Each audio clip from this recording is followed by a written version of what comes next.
I was fitted with an electronic ankle monitor and placed under house arrest. One day I accidentally discovered that my mother had called a paranormal show, claiming there was a ghost in the house. We've had noises in the middle of the night. We've had things moving about by themselves. We've had fluctuations in the power bill. Not only that, she even said she had seen the ghost and described what it looked like. It was sort of like a white sheet or something, but it was sort of tattered and faded.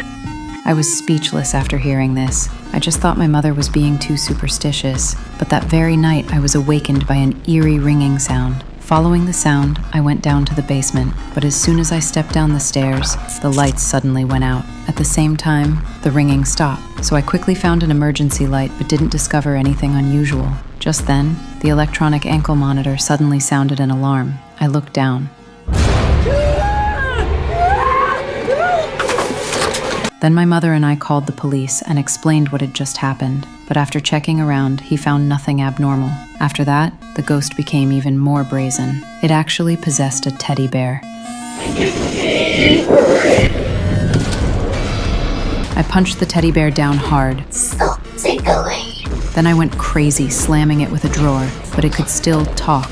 So I threw it into the fire and watched it burn to a crisp. But from then on, the ghost completely latched on to me. No matter where I went, nearby cabinet doors would automatically open. I suddenly realized that the ghost seemed to be trying to communicate something to me. So I looked at the cabinet and actually found a file inside. I discovered a shocking secret in it. It turned out this house was a murder scene. 18 years ago, a girl named Liz was brutally killed here. The killer is still at large. So I angrily confronted my mother. A girl was murdered in my room and you still let me live in it? She was stabbed 67 times with a meat fork. After hearing this, my mother told me that my father had originally wanted to buy this house cheap and then sell it at a high price, but he didn't expect to get stuck with it. Hey, why didn't you? Because you were 4 years old.